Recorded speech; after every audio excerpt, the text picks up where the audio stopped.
कैसे सभी लोग। तो आइए आज स्टार्ट करने वाले हैं आपके लिए बेहतरीन रिवीजन सीरीज जो कि होने वाली है स्पेशली नीट एस्पिरेंट्स के लिए, क्योंकि आधा साल निकल चुका है और एग्जाम बहुत पास में आने वाला है और मैंने देखा है कई सारे बच्चों के नोट्स अभी तक नहीं बन पाए हैं प्रॉपर। तो ये क्लास उन बच्चों के लिए इम्पोर्टेंट है जिनका अभी नीट का एग्जाम है।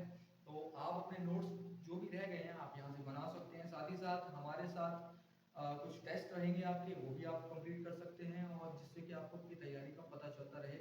तो आज जैसा कि हमारा लेक्चर फर्स्ट है और आज हम पढ़ने वाले हैं, वैसे तो सारे बच्चे जानते ही हैं कि आज लेक्चर फर्स्ट में हम क्या पढ़ने वाले थे, लेकिन फिर भी बता देते हैं कि यूनिट एंड मेजरमेंट जो है स्टार्ट होगा। आज हम पहली क्लास है, एक इंट्रोडक्टिव क्लास है, तो आज उसके अंदर हम समझेंगे फिजिकल क्वांटिटीज और डायमेंशन फॉर्मूला कि फिजिकल क्वांटिटीज क्या होती हैं, basic basic question, theoretical questions पे बन सकते हैं, और साथ ही साथ डायमेंशनल फॉर्मूला। ये जो टॉपिक है ये आपके लिए इंपॉर्टेंट है क्योंकि इस पर डायरेक्ट क्वेश्चन आता है नीट में और ये पूछा जा सकता है। इसमें कई सारे क्वेश्चन बनते हैं, कैसे बनते हैं हम सारे क्वेश्चंस पर डिस्कस करेंगे। चलिए देखते हैं कैसे। तो चलिए फिर क्लास स्टार्ट करने से पहले एक सवाल आप लोगों के लिए है। क्या अचानक से सवाल पूछ लिया? अभी आप बोलोगे सर पढ़ाया तो कुछ है नहीं, एकदम सवाल आपने पूछ लिया, लेकिन मैं आपसे पूछना चाहता हूँ, आप एक बात बताइए कि आप अपने आसपास नेचर को देख पाते हैं? हाँ देख पाते हैं, आपके पास आंखें हैं तो बिल्कुल देख पाते होंगे। नेचर में होने वाली चीजें आप समझ पाते हैं क्या होता है? अच्छा, तो एक चीज मैं आपको जो बताना चाहता हूँ इस चैप्टर को स्टार्ट करने से पहले, एक्चुअल में हम पढ़ने क्या वाले हैं। हमारे नेचर में कई ऐसी एक्टिविटीज होती हैं, कई ऐसी घटनाएं होती हैं जिन्हें हम देखते हैं, समझते हैं, लेकिन अगर उन्हें एक्सप्रेस करना हो कौन से फॉर्म में? इक्वेशन फॉर्म में। क्या बनाना हो उनका? इक्वेशन बनाना हो, या उसे हम बता पाए कि ये कैसे हुआ या कैसे हो सकता है, या इसके ऊपर प्रॉपर एक लॉ हमें समझना हो। ऐसी सारी चीजों को बनाने के लिए हमें जिन चीजों की जरूरत पड़ती है फिजिक्स में, उसे हम क्या बोलते हैं? फिजिकल क्वांटिटीज कहते हैं, या हम कह सकते हैं तो उनके लिए हम जो यूज करते हैं वो वर्ड यूनिट्स भी होते हैं, लेकिन हम जिन्हें समझाना है, जैसे मान लीजिए कि ये एक मार्कर है, ये नीचे आ रहा है, नीचे चला गया, सॉरी, ये मार्कर जो है जब ये नीचे गया तो अब इसे हम बताएं कैसे कि कैसे गया, क्यों गया, और गया तो कितनी स्पीड से गया। ये सारी चीजें एक्सप्रेस करने के लिए, या जमीन से टकराया तो कितने फोर्स से टकराया, ये सब एक्सप्रेस करने के लिए हम जो इक्वेशन बनाते हैं, तो सारी इक्वेशन इसी चैप्टर से हम सीखेंगे और कैसे बनती है एक एक चीज मैं आपको बताने वाला हूँ। और अपने नोट्स अच्छे से बनाना, क्योंकि ये जो नोट्स आप बनाएंगे अपने पास अपने हाथों से, वो आपके लिए सबसे बेस्ट होंगे, क्योंकि मैं जो आपको दूंगा या आप कहीं और से इंटरनेट पर बहुत सारे नोट्स चले, अगर आप वहां से उठा के बनाते हैं तो वो आपके लिए इतने ज्यादा बेनिफिशियल नहीं होने वाले, लेकिन जो आप बनाने वाले हैं वो आपके लिए इंपॉर्टेंट है। सबसे पहले हम बात करने वाले हैं बच्चों फिजिकल क्वांटिटी। फिजिकल क्वांटिटीज, तो ये फिजिकल क्वांटिटीज क्या होता है? सबसे पहला सवाल, फिजिकल क्वांटिटीज। फिजिकल वर्ड से हमें एक चीज समझ में आती है कि ये कोई ऐसी चीज है जिसे हम देख सकते हैं, छू सकते हैं, महसूस कर सकते हैं, राइट? फिजिकल मतलब उसकी कोई फिजिकल अपीयरेंस हो सकती है। तो अगर ऐसी क्वांटिटी मतलब कि किसी भी क्वांटिटी को हम मेजर कर सकते हैं, अब आप जैसे मैं आपसे बोलूं कि क्या आप अपने सामने रखी टेबल, बेड या कोई भी चीज आपके सामने ऑब्जेक्ट है, क्या आप उसे नाप सकते हैं कितना सेंटीमीटर लंबा? तो हाँ बिल्कुल नाप सकते हैं सर। हमारे पास अगर टेप हो तो हम दुनिया नाप लें, लेकिन सामने तो बेड है ना, तो उसको अगर आप नापोगे तो आप आसानी से नाप सकते हो। तो मैं कहूंगा कि ऐसी क्वांटिटीज जो क्या की जा सके, मेजर की जा सके। अब मेजर करने के लिए आप किस चीज का इस्तेमाल करते हो? टेप का, राइट? एक इंची टेप होता है, स्केल होती है, ऐसी किसी चीज का इस्तेमाल करते हैं। तो राइट, इसकी डेफिनेशन आप लिख सकते हैं, a type of quantity which can be measured by an instrument।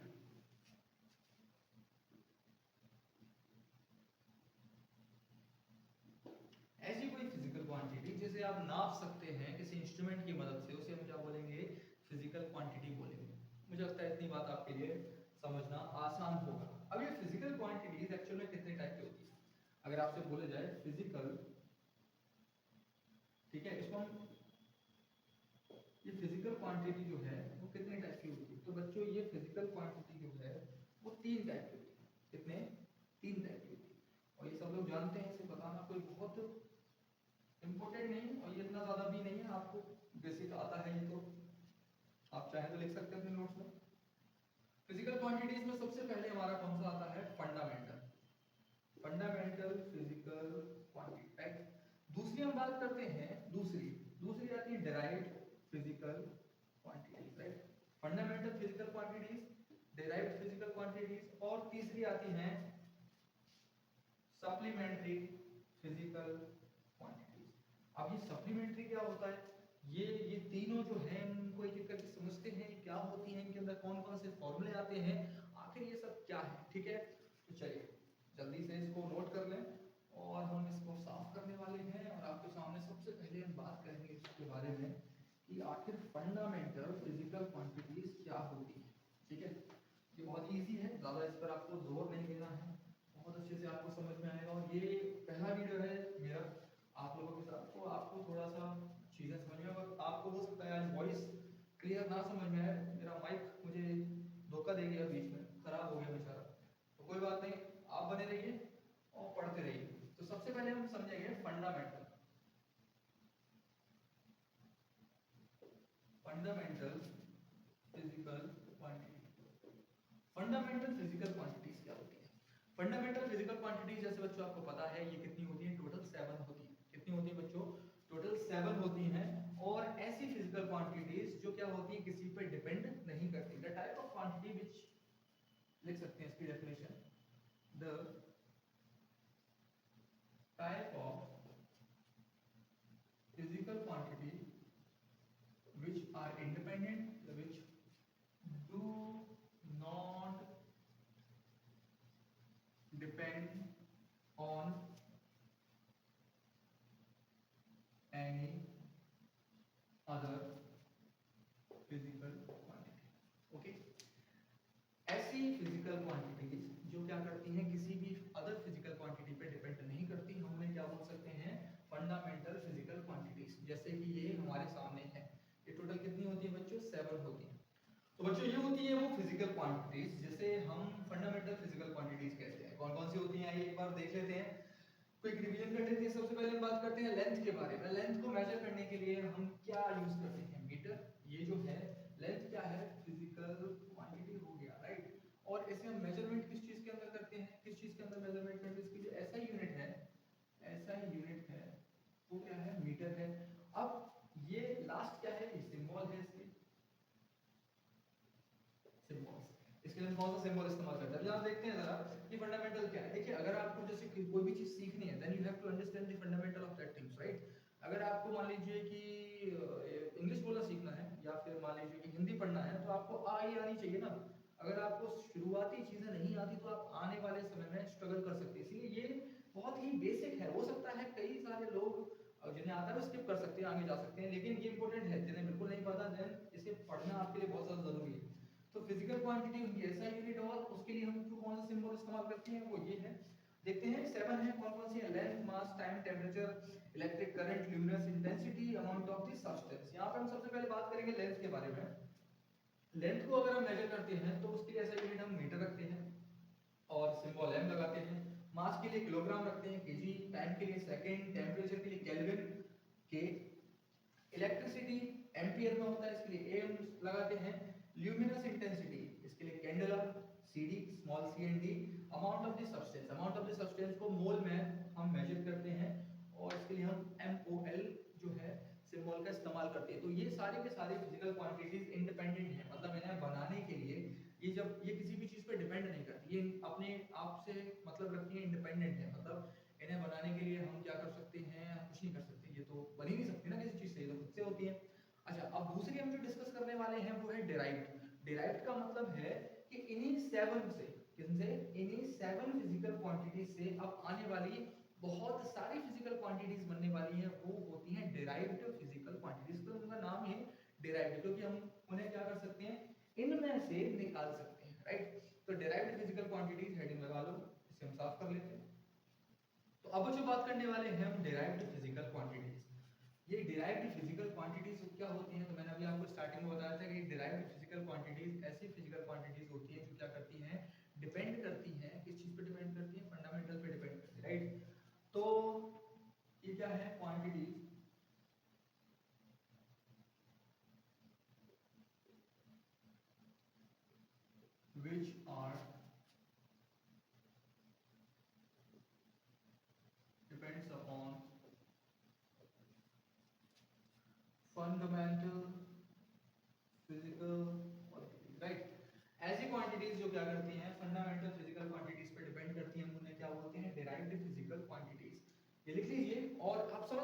होता है? देखिए आप यहाँ पे देखेंगे, सबसे पहले हम बात करते हैं बच्चों एरिया।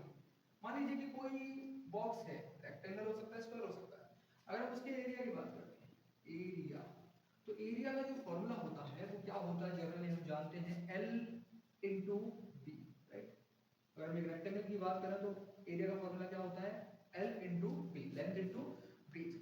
अब यहाँ पे अगर हम देखें इसको ध्यान से, तो लेंथ को हम किस चीज में मेजर करते हैं, मीटर में करते हैं, साथ ही साथ ब्रेथ को भी किस में करते हैं, मीटर में करते हैं।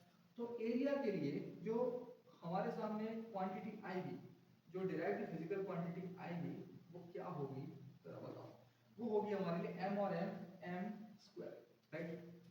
क्या हो जाएगा यहाँ पे, m स्क्वायर। इसी तरह से हम बात करें दूसरा हम बात कर लेते हैं, चलिए वॉल्यूम पे आ जाते हैं। वॉल्यूम, इसका फॉर्मूला क्या होता है बच्चों, L B into H, length breadth और हाइट। तो अगर हम L B H तीनों को देखें, तीनों को नापने के लिए हमें किस चीज का इस्तेमाल करना पड़ेगा, ऑब्वियसली मीटर का ही करेंगे ना। तो हम यहाँ पे मीटर ही तो लेंथ को किस चीज में नाप सकते हैं, मीटर में। अब देखो है कुछ नहीं, एक सिंपल सी कहानी है कि अगर कोई बॉक्स है, उसकी छोटी वाली लेंथ है, उसको एक नाम दे दिया ब्रीथ, और जो बड़ी वाली लेंथ है उसको हम लेंथ ही बोल देते हैं, ठीक है। तो इसी तरह से यहाँ पे अगर हाइट में हम कोई ऐसे वर्टिकली हाइट में कुछ देख रहे हैं तो वो भी एक तरह से लेंथ है। तो यहाँ पे तीनों ही क्या है, लेंथ, लेंथ और लेंथ। तो इसको भी मीटर में इंटू मीटर में इंटू मीटर में, और यहाँ पे 3 मीटर एक साथ आ जाएंगे तो क्या बन जाएगा, मीटर क्यूब। तो यहाँ पे वॉल्यूम के लिए जो डिराइव्ड फिजिकल क्वांटिटी आ रही है वो देख रहे हैं आप किस पे आ रही है, मीटर क्यूब आ रही है। इसी तरह से और भी बहुत सारी हैं, जैसे कि एक बार हम डिस्कस कर लेते हैं। जैसे हम बात करते हैं किसी चीज के बारे में, डेंसिटी के बारे में बात कर लेते हैं। डेंसिटी, डेंसिटी का फॉर्मूला क्या होता है, मास अपॉन वॉल्यूम। क्या होता है बच्चों, मास अपॉन वॉल्यूम। अब डेंसिटी जो है उसको हम मास अपॉन वॉल्यूम कहते हैं। अब देखिए जरा ध्यान से, मास जो है उसके लिए हम क्या यूज करते हैं, केजी, और वॉल्यूम के लिए हम क्या यूज करते हैं, अभी हमने बात किया है मीटर क्यूब। तो हम क्या लिख सकते हैं इसके लिए, केजी मीटर क्यूब। आप देख रहे हो ना, ये जितनी भी फिजिकल क्वांटिटीज हैं वो किस चीज पे डिपेंड करती हैं, हमारी बेसिक फंडामेंटल फिजिकल क्वांटिटीज पे, ये डिराइव्ड फिजिकल क्वांटिटीज डिपेंड करती है, ठीक है। अब हम बात करने वाले हैं इसी तरह से और भी बहुत सारे हैं, ठीक है, तो उन पर हम डिस्कस करेंगे। तो अब जो हम बात करने वाले हैं हमारे अगले टॉपिक, मतलब सप्लीमेंट्री फिजिकल क्वांटिटीज। क्या होती है सप्लीमेंट्री फिजिकल क्वांटिटीज, देखिए यहाँ पर मैंने दो लिख रखी हैं। सबसे पहली है प्लेन एंगल, और या हम इसे कह सकते हैं केवल एंगल। दूसरा है सॉलिड एंगल। क्या है, देखिए इसके लिए मैं डायरी लेके आ रहा हूँ। ये वो डायरी नहीं जो तुम समझ रहे हो, लेकिन इसे समझाने के लिए मैं आपको बता सकता हूँ। जैसे मान लीजिए इस डायरी के अंदर कितने प्लेन हैं। अब मैं बात करूँ, इसको ओपन करके दिखाता हूँ आपको। तो इसके अंदर दो प्लेन हैं, आप देख सकते हैं। एक प्लेन ये रहा, दूसरा प्लेन ये रहा। इन दोनों के बीच में यहाँ जो एंगल होगा, इन दोनों के बीच में जो एंगल होगा, हम उसे क्या बोलते हैं, प्लेन एंगल। क्या बोलते हैं उसको, प्लेन एंगल। अगर मैं बात करूँ यहाँ पे, तो एक प्लेन ये रहा, दूसरा प्लेन ये रहा। इन दोनों के बीच का जो एंगल होगा उसे हम क्या बोलते हैं बच्चों, प्लेन एंगल, ठीक है। इसे हम किससे रिप्रेजेंट करते हैं, थीटा से रिप्रेजेंट करते हैं। इसे रिप्रेजेंट करते हैं थीटा से। इसी तरह से हम बात करें, थीटा का फॉर्मूला क्या होता है, थीटा का फॉर्मूला क्या होगा बच्चों बताओ। सबसे पहले हम देखेंगे यहाँ पे, ये रहा, इसको एक सर्कल का हिस्सा मान लेते हैं, ठीक है। तो ये हो गया इसका आर्क, ठीक है, और ये हो गई इसकी रेडियस आर आर। तो थीटा बराबर क्या होता है, आर अपॉन रेडियस। तो अगर आर अपॉन रेडियस ये होता है, तो इसको अगर हम सॉल्व करें थीटा को, तो देखेंगे जरा थीटा बराबर आर किस चीज के अंदर होता है बच्चों, लेंथ में। रेडियस किस में होती है, लेंथ में। कट जाएंगे तो क्या बनेगा, कुछ नहीं बनेगा। इसका मतलब होता है थीटा जो होता है वो कैसा होता है, थीटा होता है डायमेंशनलेस, डायमेंशनलेस। अब ये डायमेंशन क्या आ गया सर, अभी आपने तो कुछ बताया नहीं डायमेंशन के बारे में। बताते हैं सवाल रखिए, बिल्कुल बताएंगे डायमेंशन के बारे में बताएंगे। लेकिन यहाँ पे आपको समझ में आ गया होगा कि प्लेन एंगल जो है वो क्या होता है। दो प्लेन से बनने वाला, दो प्लेन के बीच में आने वाला एंगल जो होता है उसे हम क्या बोलते हैं, एक अलग प्लेन में समझ लेना, जो एरोप्लेन होता है उसकी बात नहीं कर रहा मैं बात कर रहा हूँ कि किस चीज की, कि जो दो प्लेन है उनके बीच में जो एंगल बनता है उसको क्या बोलते हैं हम, प्लेन एंगल। इसी तरह से हम बात करेंगे सॉलिड एंगल। सॉलिड एंगल का एक सॉलिड एग्जांपल है मेरे पास, ठीक है। आपने कभी आइसक्रीम खाई है, खाई होगी, बिल्कुल खाई होगी। आइसक्रीम को अगर आप ध्यान से देखें तो वो क्या होती है, कोन होती है आइसक्रीम की, होती है ना। अब आइसक्रीम की जो कोन है, उस कोन के अंदर चॉकलेट वाला पार्ट होता है, ये वाला दिख रहा है ना, ये जो पार्ट है, ये 3D में ये जो पार्ट होता है ऊपर की तरफ, ये जो पार्ट है ऐसा, इसी को हम क्या बोलते हैं, अपना सॉलिड एंगल। क्या बोलते हैं, सॉलिड एंगल। इसे भी हम रिप्रेजेंट थीटा से ही करते हैं, ठीक है। इसे भी रिप्रेजेंट किससे करते हैं, हम थीटा से। अगर हम इसका फॉर्मूला देखें तो उसमें आर्क था, इसमें क्या हो जाता है, आप देखो जरा, ये क्या होगा, ऊपर की तरफ एक सर्कल बनता है, उस सर्कल का क्या होगा, एरिया होगा, क्या होगा, एरिया होगा, और ये इसकी रेडियस हो जाएगी। तो हम इसको थीटा बराबर क्या बोल सकते हैं, क्या बोल सकते हैं, एरिया अपॉन रेडियस, ठीक है। ये होता है इसका जनरली फॉर्मूला, ठीक है। थीटा को हम किस में नाप सकते हैं, थीटा हम नापते हैं रेडियन में। किस में नापते हैं, रेडियन में। और इसे हम नाप सकते हैं स्टेरेडियन में, ठीक है। तो इसे हम देखते हैं, इसकी जो ऐसा यूनिट है क्या है, इसकी ऐसा यूनिट है रेडियन, और इसकी जो ऐसा यूनिट हो जाएगी, एसआई यूनिट, वो क्या हो जाएगी, स्टेरेडियन। मुझे लगता है ये आपके लिए इंपॉर्टेंट, यहाँ तक समझना हो गया है, और काफी सारी चीजें आपने समझ ली हैं। देखिए अब हम यहाँ पे एक छोटा सा रिकैप देते हैं आपको कि हमने सबसे पहले क्या पढ़ा। सबसे पहले हमने ये पढ़ा कि आखिर हमारा यूनिट एंड मेजरमेंट के अंदर हम क्या क्या पढ़ने वाले हैं। तो हमने यहाँ पे दो टॉपिक आपको बताए थे। सबसे पहला कौन सा था, फिजिकल क्वांटिटीज। फिजिकल क्वांटिटीज ऐसी क्वांटिटीज होती हैं जिन्हें हम क्या कर सकते हैं, मेजर कर सकते हैं। तो आप इसे लिख सकते हैं, आपको जो समझ में आए डेफिनेशन आप वो बना सकते हैं। दूसरा, फिजिकल क्वांटिटीज जो हैं वो कितने टाइप की होती हैं, तो हमने आपसे डिस्कस किया कि 3 टाइप की होती हैं। कौन कौन सी फिजिकल क्वांटिटीज होती है, सबसे पहले हम बात कर रहे थे fundamental physical quantity. Fundamental physical quantities जो है वो बच्चों, ज्यादा तेज तो नहीं हो रहा, चलो स्लो बोलता हूँ। फंडामेंटल फिजिकल क्वांटिटीज जो होती हैं वो क्या होती हैं, टोटल 7 होती हैं। और एक ऐसी फिजिकल क्वांटिटीज होती हैं जो किसी पर डिपेंड नहीं करती, मतलब उन्हें बनाने के लिए आप कोई दूसरे फॉर्मूले से उन्हें नहीं डिराइव कर सकते, वो खुद से ही होती है, ठीक है। इसके बाद आती थी अगली, और वो कौन सी है, अगली नहीं, वो भी खूबसूरत है, और वो है हमारी derived physical quantity. Derived physical quantities के बारे में हमने पढ़ा था कि वो ये 7 फंडामेंटल फिजिकल क्वांटिटीज से ही क्या बनती हैं, हमारी डिराइव्ड फिजिकल क्वांटिटीज तैयार होती हैं।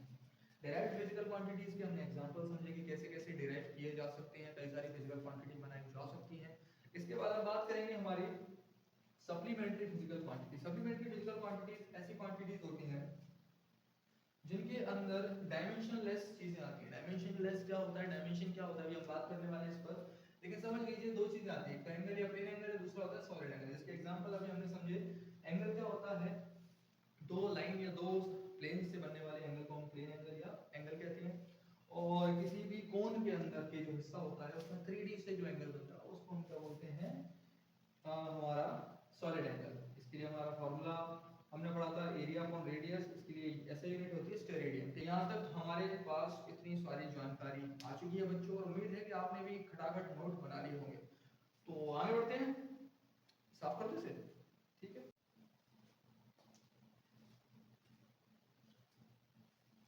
तो बच्चों हम बात करने वाले हैं अब अगले टॉपिक के बारे में, और ये टॉपिक आज के लिए इंपॉर्टेंट था। मैंने आपको स्टार्टिंग में बताया था कि ये आपके लिए ज्यादा इंपॉर्टेंट है, और ये है dimensions. Dimensions of physical quantities. क्या होता है बच्चों डायमेंशन? तो डायमेंशन जो है जनरली एक तरह की पावर होती है। क्या होती है? पावर। देखिए डायमेंशन केवल हम किन फिजिकल क्वांटिटीज के लिए डिफाइन कर सकते हैं, जो फंडामेंटल फिजिकल क्वांटिटीज है केवल उनके लिए डायमेंशंस को डिफाइन किया जाता है, उनके लिए डायमेंशंस को बताया जाता है। उसके बाद हम देखते हैं कि जो फंडामेंटल फिजिकल क्वांटिटीज हैं उनके जो डायमेंशन, उनमें कौन कौन से हमारे लिए इंपॉर्टेंट। देखिए जनरली 3 ही इंपॉर्टेंट होते हैं, ज्यादा नहीं होते, जो सबसे ज्यादा पूछे जाते हैं, सबसे ज्यादा आते भी हैं। कौन कौन सा? सबसे पहला है एम, मैं बड़े बड़े लेटर में बना रहा हूँ जिससे कि आपको साफ साफ दिखाई दे। दूसरा है आउ, तीसरा है T, M L T. I think ये सब लोग जानते होंगे। और एक जो है कभी कभी आ जाता है जब हम करंट की बात करते हैं, और वो क्या है? ए, ठीक है।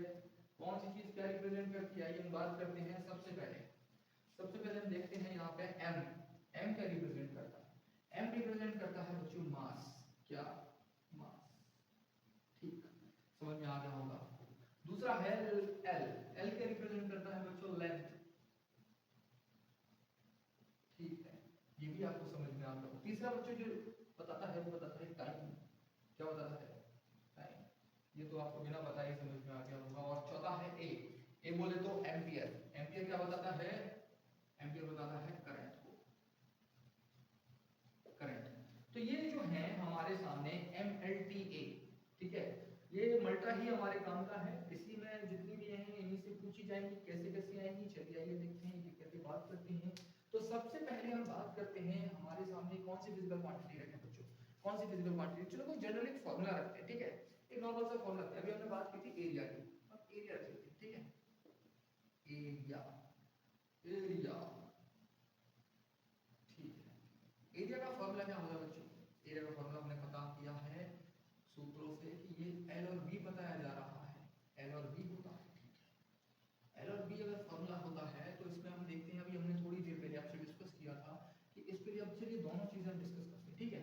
सबसे पहले हम बात करते हैं इसकी SI यूनिट की, इसकी SI यूनिट की। देखिए यूनिट भी SI बन चुकी है, SI यूनिट। और यहाँ पर L की बात करें, L और B, तो ये मीटर में है, ये भी मीटर में है, और इनका आंसर आ जाएगा लीटर में।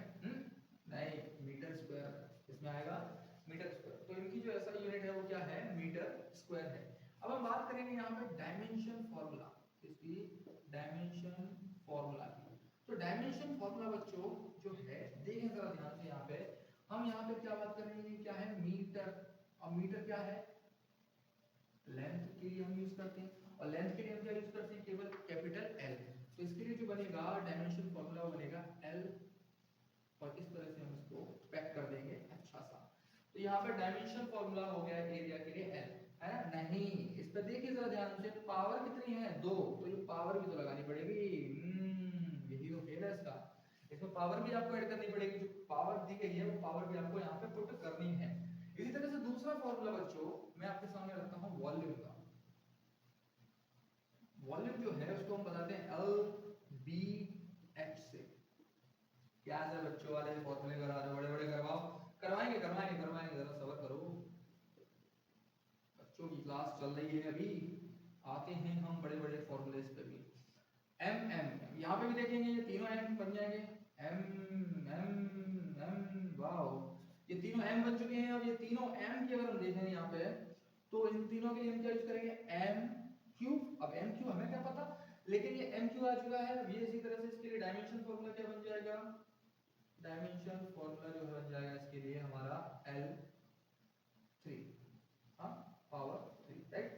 मुझे ये लगता है आपको ये चीज समझ में आ रही होगी यहाँ पर, राइट। इसी तरह से चलिए अब थोड़ा सा एक बड़ा फॉर्मूला लेते हैं, थोड़ा सा बड़ा, जो हमारा दिमाग एकदम से घुमा देगी। हाँ सर ये चीज थी थोड़ी सी मजेदार, इसको समझाइए, ठीक है। चलिए एक फॉर्मूला लेते हैं आपकी क्लास 9th से, हैं कितना कीजिए? नहीं नहीं, क्लास 9th कहने का है, लेकिन वो फॉर्मूला आपके लिए बहुत इंपॉर्टेंट है। फॉर्मूला है बच्चों एक्सेलरेशन। ऐसा एक्सेलरेशन को बड़ा बोल देते क्या? एक्सेलरेशन का फॉर्मूला, एक्सेलरेशन का जो फॉर्मूला है बच्चों क्या होता है बताइए? एकदम से सर इतना बड़ा फॉर्मूला लेने की क्या जरूरत थी? एक्सेलरेशन हमें तो याद ही नहीं है क्या होता है। एक्सेलरेशन का फॉर्मूला होता है बच्चों वेलोसिटी, या चेंज इन वेलोसिटी, या rate of change of velocity. बताइए कौन सा ऑप्शन सही है आपके सामने? तो देखिए बच्चों होता है rate of change of velocity, मतलब कि वेलोसिटी अपॉन टाइम, ठीक है, वेलोसिटी अपॉन टाइम। ये वेलोसिटी अपॉन टाइम जो है इसको कैसे डिराइव कर रहे हैं, इसके लिए कैसे डायमेंशन फार्मूला बनाए हैं, हम समझ चुके हैं पूरी तरह से गाइस। तो आइए देखते हैं। सबसे पहले हम देखते हैं एक्सेलरेशन के लिए हम क्या बना सकते हैं। वेलोसिटी, वेलोसिटी जो है वो किन दो चीजों पर डिपेंड करती है। वेलोसिटी को पहले हमें क्या करना पड़ेगा? देखिए आपको अगर किसी भी यूनिट का आपको डायमेंशन फार्मूला बनाना है या किसी भी फार्मूले से बनाना, तो सबसे पहले उसको सारे टर्म्स को आप ऐसे लिख लो फंडामेंटल क्वांटिटीज में, तब तक जब तक कि वो तोड़े जा सकते हैं उन्हें तोड़ते रहो, ठीक है।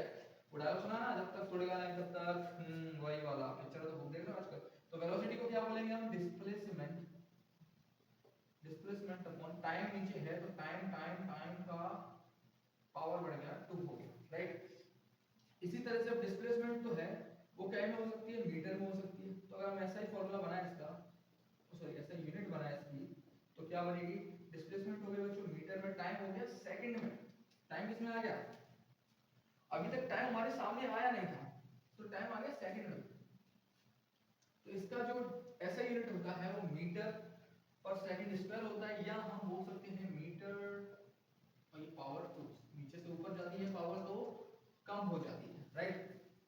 अच्छा, अब इसके लिए हम बात करेंगे डायमेंशन फॉर्मूला की।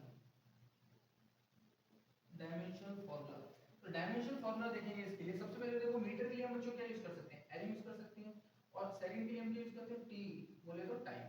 तो यहाँ पे हम यहाँ टी का स्क्वायर रख देंगे, और जब ये ऊपर जाएगा तो इसकी पावर क्या हो जाएगी, एल टी, और यहाँ पे लग जाएगा माइनस का 2। तो बच्चों ये हो गया हमारा dimension formula for the acceleration, right. और एक सबसे इंपॉर्टेंट फॉर्मूला जो मैं आपको बताने वाला हूँ इसी तरह से, और उससे पहले आप लोग ट्राई कर लें, इसके बाद हम देखते हैं कि आपका बिल्कुल आप अपना आंसर में ला के देख सकते हैं। तो मुझे रोक दीजिए, यहीं पर पॉज कर दीजिए और आप खुद से ट्राई कीजिए, और वो है फोर्स के लिए। फोर्स का, इसका मैं आपको फॉर्मूला बता दूं, फोर्स का फॉर्मूला होता है मा बोले तो मास इनटू एक्सेलरेशन। इसका ट्राई करेंगे खुद से। चलिए, तो सभी लोगों ने निकाल लिया होगा, आइए मिला लीजिए कि आपने क्या बनाया है। सबसे पहले हम बात करेंगे मास, तो मास ही रहेगा, मास को मास लिख देते हैं, ठीक है। आप डायरेक्ट भी बना सकते हैं क्योंकि आपके पास एक्सेलरेशन का है, लेकिन मान लीजिए कि नहीं पता एक्सेलरेशन का, तो फिर से वही कहानी कर सकते हैं। एक्सेलरेशन को क्या बोलते हैं बच्चों, वेलोसिटी अपॉन टाइम बोलते हैं कि नहीं, वेलोसिटी अपॉन टाइम बोलते हैं ना। अच्छा, अब दूसरा हम बात करते हैं वेलोसिटी। चलिए बच्चों, तो उम्मीद है आप लोगों ने निकाल लिया होगा, तो आइए ट्राई करते हैं और आप अपना आंसर मिला सकते हैं। तो सबसे पहले हम देखते हैं बच्चों मास, तो मास है, मास ही रहेगा। एक्सेलरेशन के लिए हम क्या यूज करते हैं, वेलोसिटी अपॉन टाइम, तो वेलोसिटी अपॉन टाइम हमने रखा। चलिए बहुत बढ़िया। क्या वेलोसिटी को भी तोड़ा जा सकता है, बिल्कुल तोड़ा जा सकता है। मास इनटू वेलोसिटी क्या में तोड़ी जा सकती है, displacement upon time, time time time का स्क्वायर हो जाएगा, ठीक है, बहुत अच्छा। क्या अब इन्हें तोड़ा जा सकता है, नहीं तोड़ा जा सकता। मास और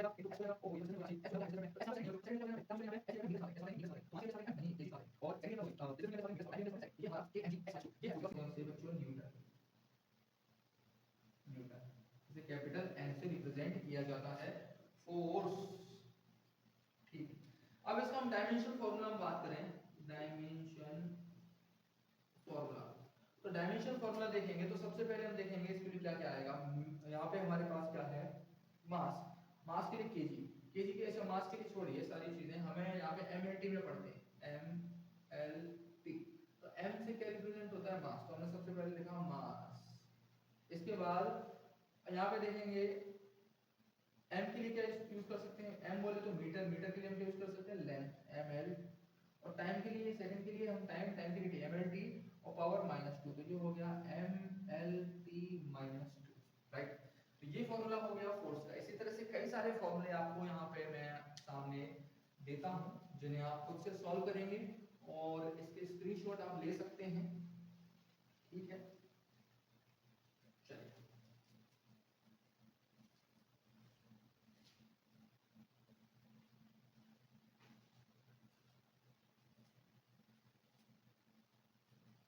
आपको मैंने सारे के सारे फॉर्मूले दे दिए हैं, आप इन्हें अच्छे से सॉल्व करें, और इन सबको सॉल्व करने के बाद आप खुद से कॉन्फिडेंस फील करेंगे कि हाँ ये टॉपिक आपको अच्छे से आ गया। बस थोड़ा सा आपको पेशेंस के साथ एक एक सॉल्व करना होगा। गलती होगी शुरू में, अगर हो रही है गलती तो इसका मतलब आप सीख रहे हैं, और गलती नहीं हो रही इसका मतलब आप कर ही नहीं रहे। तो प्लीज, जो कर रहे हो और उनसे गलती नहीं हो रही उसका मतलब आपको आता है। तो सभी अपने अपने मतलबों को समझें और अच्छे से इसको ट्राई करें, ठीक है। अब हम बात करते हैं कि डायमेंशन ऑफ कांस्टेंट, ये बहुत ही जनरल क्वेश्चन है जो नीट में आता है। जैसे कि कभी-कभी आपसे अचानक से पूछ लिया जाता है कि बताइए, यहाँ पे आपसे एक क्वेश्चन पूछता हूं मैं, और वो है, और डायमेंशन फार्मूला या dimension formula for gravitational constant, gravitational constant, कोई ग्रेविटेशनल कांस्टेंट है, ठीक है, ग्रेविटेशनल कांस्टेंट नाम की कोई चीज है मार्केट में, उसका आपको क्या बताना है, डायमेंशन फार्मूला आपको बताना है। तो चलिए ट्राई करते हैं कि कैसे निकालेंगे इसको। तो सबसे पहले मैं चाहूंगा कि आप लोग खुद से ट्राई करें इसको, अगर आपको आता है तो बहुत अच्छी बात है, और नहीं आता है तो और भी अच्छी बात है।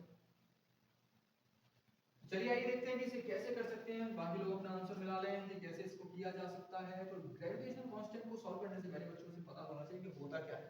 हमें ज्यादा कुछ नहीं पता, लेकिन इतना पता है कि जब एक बॉडी दूसरी बॉडी को क्या करती है, ये m1 ये m2 अपनी तरफ खींचती है, ठीक है, अट्रैक्ट करती है।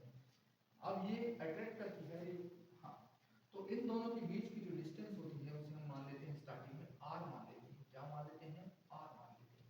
तो जब इन दोनों के बीच में लगने वाला जो फोर्स होता है बच्चों, जो अट्रैक्शन फोर्स होता है, उसका एक फॉर्मूला होता है F equal G m1 m2 upon r square. यहाँ पे मैं जो आपसे पूछ रहा हूँ वो पूछ रहा हूँ इसकी वैल्यू, ये जो दिख रहा है ना आपको G, इसे कहते हैं हम ग्रेविटेशनल, अच्छा लिखा हुआ है तो एरो वहां तक पहुंचा देते हैं। इसे कहते हैं बच्चों हम ग्रेविटेशनल कांस्टेंट। इसी ग्रेविटेशनल कांस्टेंट की आपको क्या करनी है, डायमेंशनल फार्मूला निकालना है। तो आइए देखते हैं कैसे निकलेगा। तो सबसे पहले हम r को इधर ले जाएंगे, तो ये हो जाएगा f r square upon m1 m2 नीचे आ जाएंगे, और ये हो जाएगा g।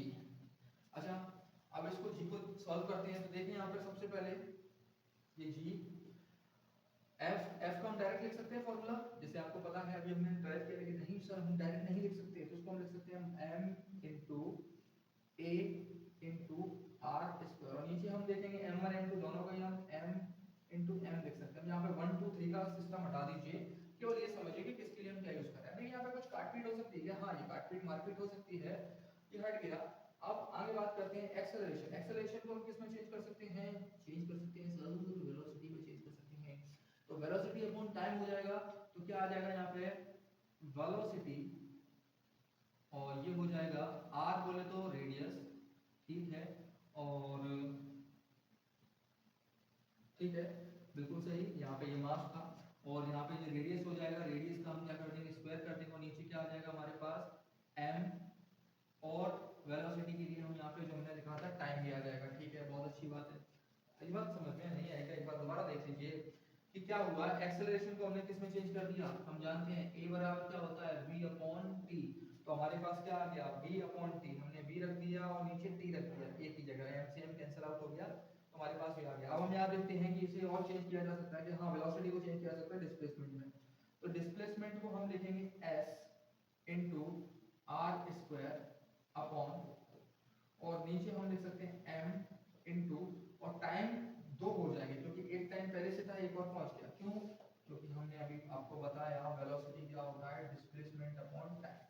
ठीक है बच्चों, अब यहाँ पे जो आपको दिख रहा है ना, इन सब की एकदम सही एक्यूरेट चीजें लिखते हैं। ठीक है, सबसे पहले s की बात करें। s क्या है? डिस्प्लेसमेंट। डिस्प्लेसमेंट हम मीटर में देखते हैं। रेडियस, ये जो रेडियस है हम कह सकते हैं कि दोनों के बीच की जो डिस्टेंस है r है, इसे भी हम क्या बोलेंगे, मीटर में क्यों बोलेंगे, मीटर। इसको भी हम क्या लिख सकते हैं, मीटर स्क्वायर में अपॉन, अब ये मीटर नहीं है, ये क्या है, मास है। अब मास को किस चीज में लिख सकते हैं, मास को सर किसी चीज में नहीं लिख सकते, मास को लिख सकते हैं बच्चों केजी में। कैसे लिख सकते हैं? अच्छा, टाइम को t में, और ये हो गया t स्क्वायर, स्क्वायर से स्क्वायर काटना है, नहीं ये वाला गणित नहीं करते हम लोग। अब आगे हम बात करते हैं कैसे करेंगे इसको, चलिए देखते हैं। यहाँ पे आप देखेंगे m और m, तो ये क्या हो जाएगा, m क्यूब हो जाएगा। अब मुझे पता क्या m क्यूब आ गया, आगे kg, ठीक है, तो हम साथ में लिख लेते हैं। सबसे पहले kg ऊपर पहुंचा तो उसकी पावर हो गई -1, ठीक है, m क्यूब हो गया, और t क्या हो गया, तो t स्मॉल यूज करते हैं यहाँ पे, t क्या हो गया यहाँ पे हमारा स्क्वायर हो गया, ठीक है, और t को हम बोलते हैं क्या, सेकंड, सेकंड, ठीक है। मुझे लगता है यहाँ तक आपको समझ में आ गया होगा। ये फॉर्मूला हमारा SI यूनिट में फॉर्मूला आ चुका है, लेकिन अब हमें चाहिए किस चीज के अंदर, डायमेंशन फार्मूला। तो डायमेंशन फार्मूला बनाने के लिए हम सबसे पहले क्या करेंगे, केजी। केजी को हम बच्चों मानते हैं मास में, m -1। इसके बाद क्या है, इसके बाद क्या है, इसके बाद मीटर। तो L कितना है इसमें, 3, ml3, और ये हो जाएगा t, और t यहाँ से बच्चों नीचे से ऊपर जाएगा तो क्या में आ जाएगा, माइनस में आ जाएगा, तो t -2। That is the dimensional formula for the gravitational constant. I hope you understand this। और ये कैसे होता है, क्या होता है, ये इसी तरह से होता है, बहुत सिंपल है। आप लोग ट्राई करके देखें। और ये हमारा आज पहला लेक्चर था, तो प्लीज अपनी फीडबैक जरूर मुझे बताएं कि हम आवाज़ का मुझे लगता है कि स्टार्टिंग है, then we will manage this. जल्दी ही आपको एक साफ सुथरी आवाज़ सुनाई देगी। उम्मीद है अभी भी आपको आवाज़ अच्छे से आ रही होगी, लेकिन हमारे लिए सबसे इम्पोर्टेंट था आज का ये लेक्चर और इसमें सीखी गई ये सारी चीज़ें। अब आपको करना क्या है, अच्छे से प्रैक्टिस करनी है और बहुत सारी चीज़ें आपको अच्छे से सॉल्व करनी है। जो भी चीज़ें आपको डाउट में आती हैं तो वो सारी की सारी चीज़ें आप मेरे साथ शेयर भी कर सकते हैं, उसके लिए मैं बताऊंगा कि कैसे कर सकते हैं। लेकिन फिलहाल ये पहली क्लास है, देन प्रैक्टिस कीजिए।